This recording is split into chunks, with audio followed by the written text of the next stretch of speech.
अस्सलाम वालेकुम kids, welcome to history class. आज हम पढ़ेंगे chapter 1 the rise of Islamic history, understanding history में से part number 3 the Abbasides.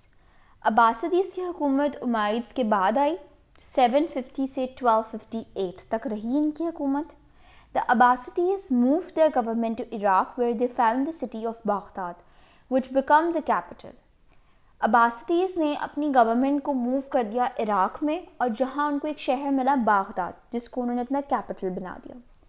Baghdad was the famous age the most cultured and civilised city in the world at that time. Baghdad उस time में world में सारी दुनिया में सबसे ज़्यादा फेमस था, सबसे ज़्यादा सिविलाइज्ड होने में और कल्चर्ड होने में. मतलब इनके पास सबसे ज़्यादा नॉलेज थी, आर्ट था, आर्किटेक्ट था, लॉ एंड ऑर्डर था. So ये सबसे फेमस थे. The two most prominent rulers were Harun al-Rashid and his son Mehmed.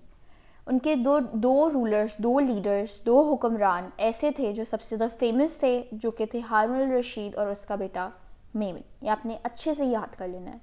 Under the Abbasides from 750 to 1258, the civilization of Islam bloomed and came to be known as the Golden Age of Islam. जब अब्बासिदीज़ की हुकूमत थी तब इस्लाम को उन्होंने और ज़्यादा flourish किया, उन्होंने उसको और ज़्यादा बेहतर बनाया इस्लामिक सिविलाइजेशन को. और उनके जिस टाइम पे वो हुकूमत कर रहे थे उस टाइम को गोल्डन एज ऑफ इस्लाम भी कहते हैं. गोल्डन एज का मतलब आपको पता होगा, मतलब बहुत सुनहरा, बहुत रिच इन कलर्स होते हैं, उनको हम गोल्डन एज कहते हैं. गोल्डन कलर से रिलेटेड होता है वो. तो उस टाइम को बहुत अच्छा टाइम कहते थे इस्लाम का. Greek and Latin texts were translated into Arabic and medical schools were set up. उन्होंने मेडिकल स्कूल्स बनाए और ग्रीक और लैटिन लैंग्वेज को ट्रांसलेट किया अरेबिक में, क्योंकि उस टाइम लोग ज़्यादा अरेबिक को समझते थे. Mamun Al Rashid established the Baitul Hikma, the house of wisdom in Baghdad. Mamun Al Rashid जो कि बेटा था हारून अल रशीद का, उसने Baitul Hikma, the house of wisdom बनाया बागदाद में. Many places of learning and also hospitals were set up in the main cities. बहुत सारी जगहें बनाई उसने और बहुत सारे हॉस्पिटल्स बनाए मेन सिटीज़ में अपनी हुकूमत में. The Muslim made great contributions and advances in science and mathematics. उसके ज़माने में मुसलमानों ने बहुत ज़्यादा कॉन्ट्रीब्यूशन दी, बहुत ज़्यादा ग्रोथ की साइंस के डिपार्टमेंट में और मैथमेटिक्स के डिपार्टमेंट में. The Abbasi dynasty came to an end in 1258 with the attack by the Mughals. Hulagu Khan he sacked and destroyed Baghdad completely. Abbasids की हुकूमत जो है वो 1258 में ख़त्म हो गई. उनके ऊपर मुग़ल्स ने, अब्बासीज़ ने उमाइद्स के ऊपर अटैक किया था. मुग़ल्स ने अब्बासीज़ के ऊपर अटैक कर दिया और हुलाहू खान ने उनके ऊपर कब्ज़ा कर लिया और उसने कम्प्लीटली पूरी तरह से बागदाद को तबाह बर्बाद कर दिया. The greatest loss apart from human lives were the libraries which contained knowledge collected and produced by human over the past 5 centuries. सबसे बड़ा लॉस इस जंग में हुआ क्योंकि इंसानों की ज़िंदगियां तो गई गई, लेकिन जो भी लाइब्रेरीज थी, जो उन्होंने सारी इंफॉर्मेशन, मैंने जैसे आपको पहले बताया था, साइंस में, टेक्नोलॉजी में, मैथमेटिक्स में, वो सब लाइब्रेरीज़ उन्होंने तबाह कर दी. और जो मुसलमानों ने 5 सदियों से, 5 सेंचुरी से जो भी एजुकेशन नॉलेज इकट्ठी की थी उन लाइब्रेरीज़ में, वो उन्होंने तबाह कर दी, बर्बाद कर दी, उन्होंने उसको ज़ाया कर दिया. तो ये एक लॉस था जो अब्बासिदीज़ को की गवर्नमेंट, अब्बासिदीज़ के ज़्यादा मुसलमानों की कंट्रीब्यूशन में हुआ था मुग़ल्स की वजह से. The golden age of Muslim civilisation. The expansion of empire under the Umayyads and Abbasides also gave the shape to a Muslim culture and civilization. जैसे उमायद और अब्बासिदीज़ के टाइम में एक्सपेंशन हुआ मुस्लिम के एम्पायर में, मुस्लिम की जगहों में, मुसलमानों की उनकी टेरिटरीज़ में एक्सपेंशन हुआ, वो बढ़ी, तो मुसलमानों की जो कल्चरल सिविलाइजेशन को भी एक शेप मिली. Muslim scientist, astronomers, mathematicians, doctors and philosophers contributed immensely to technology and culture. Muslim scientists ने, astronauts ने, mathematicians, doctor, philosopher, इन सब ने बहुत ज़्यादा contribution दी टेक्नोलॉजी और कल्चर को और ज़्यादा अच्छा और बेहतर बनाने के लिए. They preserved early traditions of ancient Greek, learning and translated them into Arabic. उन्होंने जो भी एशियन ग्रीक मतलब पुराने ग्रीक ट्रेडिशंस थे ना, उनको पढ़ा और ट्रांसलेट किया अरेबिक में. Adding their own knowledge, they were also able to innovate and progress in every scientist field.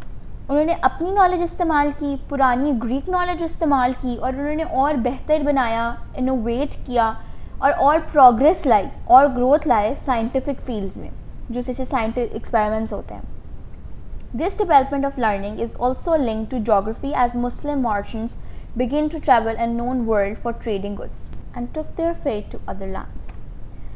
उन्होंने उनकी ये सारी इन्फॉर्मेशन को और उन्होंने जो लर्निंग एक्सपीरियंस को अपने ग्रो किया था, उससे जो मुसलमानों की जो जोग्राफ़ी थी, जिससे मुसलमानों को पता चला कि ये बेटर प्लेसेस हैं ट्रेड करने के लिए और उनका कारोबार बढ़ाने के लिए, तो इस वजह से उनकी वो भी इंफॉर्मेशन में इजाफा हुआ और उनकी हालात भी बेटर हुए. Their influence over land trade routes from Arabia to Asia and Africa to Arabia made them wealthy and they came back with new invention.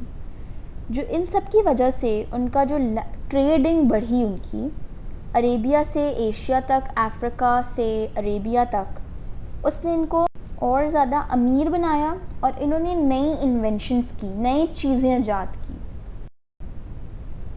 अब हम अपनी स्क्रीन पे देख सकते हैं N early Arab drawing of a machine designed for raising water from lower to higher level. जैसे कुएँ होते थे पहले ज़माने में, तो पानी की जो लेवल होता था ना, वो बहुत नीचे होता था और बहुत ज़्यादा मेहनत लगती थी उस पानी को ऊपर लाने के लिए. तो इन्होंने मशीन्स बनाई, नई इन्वेंशंस की, मशीन्स वगैरह बनाई, इनकी ये भी कंट्रीब्यूशन थी. Beautiful calligraphy from an early Andalusian holy Quran. ये एक कैलिग्राफी का पीस है जो कि एक ऑब्वियसली आर्ट में कंट्रीब्यूशन है. आर्ट में जो उन्होंने कंट्रीब्यूशन किया उसका एक एग्जांपल है, वो हम अपनी स्क्रीन पे इस वक्त देख सकते हैं. राइट साइड पे जो है अदर डायनेस्टीज़ की बात कर लेते हैं जो इसके अलावा जिन्होंने हुकूमत की, जो कि थी some other dynasties also ruled Muslim territories after Abbasids के बाद और किन ने हुकूमत की. फातिमिड्स 910 से 1171 तक इन्होंने हुकूमत की. They were based in Egypt. They were found their capital Cairo. Their empire stretch from eastern Arabia and Syria in the east to Egypt and northern Africa up to Morocco in the west. Fatimid जो थे वो Egypt में base करते थे और उन्होंने अपना capital Cairo बनाया था. उनका एम्पायर स्ट्रेच हुआ ईस्टर्न अरेबिया में, सीरिया में और ईस्ट से लेके इजिप्ट तक, नॉर्दर्न अफ्रीका को, और फिर बाद में मोरक्को में भी बढ़ गया. नंबर 2 इज़ सेल्जक, जिन्होंने 1037 से 1194 तक हुकूमत की. They were of Turko Persian origin and were mainly based in Turkey. Their empire cover Turkey, Uzbekistan and Persian Gulf and Oman. वो टर्को पर्शियन ऑरिजिन से थे और उनका मेनली वो टर्की में उनकी हुकूमत थी. उनका एम्पायर ने कवर किया Turkey, Uzbekistan, Persian Gulf and Oman. उसके बाद अयूबिद ने हुकूमत आई उनकी 1169 से लेके 1250 तक. The dynasty was founded by Nuruddin Zangi and was based in Syria. Its most famous ruler was Salahuddin Al Ayyubi, known for his chivalry and generosity. Ayyubid की जो डायनेस्टी थी उनको फाउंड किया था नूरुद्दीन ज़ंगी ने और वो सीरिया में बेस करते थे. वो फेमस थे अपने एक रूलर सलाहुद्दीन अय्यूबी की वजह से. और सलाहुद्दीन अय्यूबी क्यों फेमस थे? वो अपनी काइंड नेचर की वजह से फेमस थे, अपनी पोलाइट नेचर की वजह से फेमस थे. उसके बाद हुकूमत की ममलूक ने, जो कि 1250 से 1517 तक जिन्होंने हुकूमत की. Mamluk means slave in Arabic. This dynasty came into being under rulers of Turks and Mughals origin. After the death of Salahuddin their empire covered Syria, Palestine and Egypt. Mamluk का मतलब होता है स्लेव, नौकर Arabic में. और इनकी dynasty जो थी वो टर्क और मुगल्स के रूल के अंडर थी. और जब सलाहुद्दीन फौत हो गए तो इनका जो एम्पायर था उसने कवर किया था सीरिया कवर किया उन्होंने, पैलेस्टीन कवर किया और इजिप्ट कवर किया. Thank you for watching. अगर आपको इस चैप्टर में से किसी भी तरह के नोट्स, क्वेश्चन आंसर्स या एक्टिविटी की ज़रूरत हो तो हमारे इस नंबर पर रब्ता करें. You can contact us on this number given on the screen, WhatsApp number. Thank you for watching. I hope you like the video. Thank you. Please do subscribe, like and comment what do you want to see more. Thank you so much for watching.